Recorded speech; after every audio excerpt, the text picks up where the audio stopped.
vocês já estão cansados, mas nós vamos tratar ainda sobre a questão de reforço e punição Skinner. Insisto em questionar com vocês, trazer para vocês essa problemática, porque são atitudes que nós estamos usando e abusando na escola e não sabemos coerentemente, racionalmente, por que nós estamos fazendo. Então, se nós temos esse papel de mudança de comportamento, vamos usar teorias que nos ensinaram, que estão aí à disposição, mas com consciência, né? Vamos lá ao outro reforço e a diferença entre o reforçamento negativo e a punição para Skinner.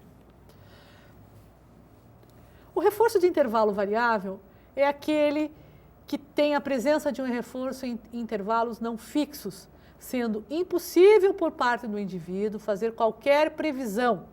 O professor que aplica suas avaliações em dias diferentes cria uma expectativa que leva o aluno a estar sempre em dia com a matéria. Ora, essa é uma visão, essa é uma forma de entender esse reforçamento, né? Veja que, normalmente, como a gente não consegue fugir do reforço positivo ou negativo da avaliação, né? O que é que está acontecendo nas nossas escolas que essa relação professor e aluno está se deteriorando, que nós não conseguimos manter uma relação de afetividade ou amorosa, né? E que nós só temos um único objetivo, né? Que é avaliar o comportamento e dizer o certo ou errado para o aluno, né? No caso de Skinner, ele não está preocupado com isso, né? Mas nós, hoje, temos teorias e condições suficientes para poder avaliar que isso também é importante. Mas uma coisa importante que Skinner deixou é a diferença entre punição e os reforços negativos. Outro reforço importante, que é o da imitação, é aquele que o aluno ele vai observar, ou, né, a criança, alguém ser reforçado por causa de um bom comportamento e a tendência é imitar aquele comportamento. Crianças aprendem a fazer birra porque observaram condições satisfatórias desse recurso para conseguir algo. Olha, eu sei, por exemplo, de mães, né, que fazem birras, ou birra com os seus parceiros, ou de outros pais que fazem birras com a sua parceira, ou de irmãos mais velhos que fazem birra com sua mãe e seu pai, seus pais acabam cedendo e os mais novos acabam aprendendo.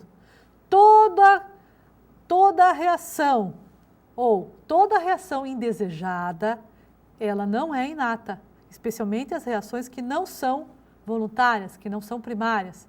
Toda reação ela é aprendida. Portanto, se uma criança é useira e viseira, digamos, né, é acostumada a ter comportamentos indesejados, de birra, de teimosia, né, de desobediência, ela é um comportamento aprendido. Aprendido por imitação, aprendido até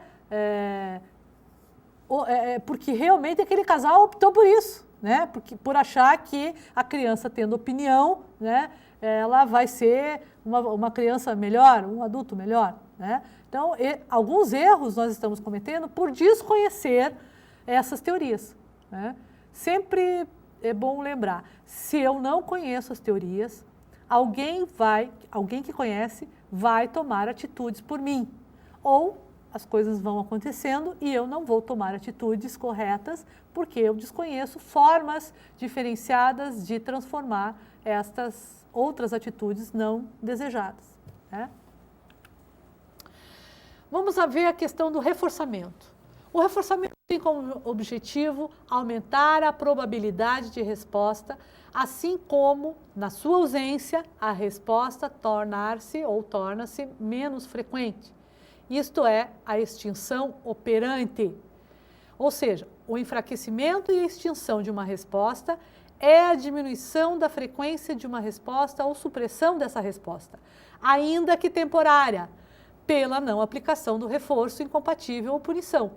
Não atender a criança que faz birra é enfraquecer esse comportamento até a sua extinção.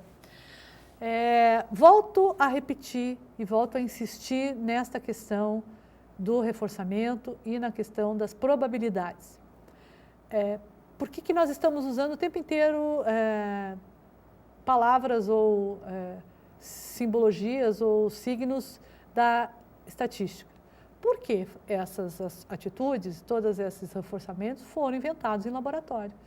Inventados não, mas foram medidos, foram observados e foram sistematizados em laboratório, após a observação aí de milhares, centenas de milhares de comportamentos, né?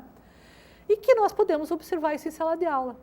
Evidentemente que o professor não está preparado e ele não tem nem condições hoje, né, de observar esses comportamentos para dizer aos seus pais, olha, seu filho tem determinadas atitudes que precisam ser extintas, são atitudes indesejadas, você precisa tomar.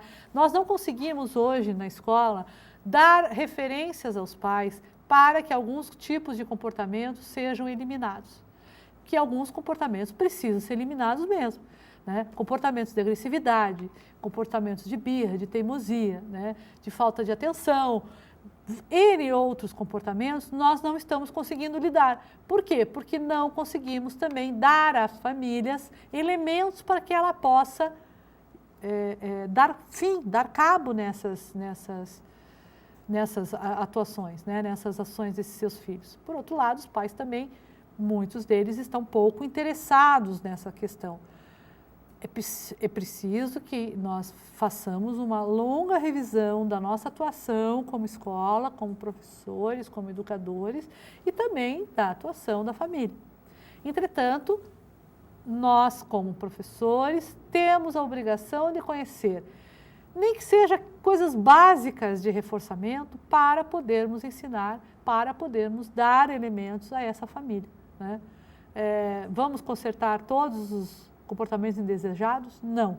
Mas, se nós conseguirmos levantar alguns comportamentos indesejados, especialmente comportamentos que realmente desorganizem a vida da sala de aula, já é um grande passo, né? Vamos aqui aos reforços incompatíveis. O reforço incompatível, ele tem a finalidade de reforçar os comportamentos que são indesejados. Instalar através de um reforço, um comportamento diferente daquele comportamento indesejável. Atender a criança desde que esteja emitindo o comportamento de birra.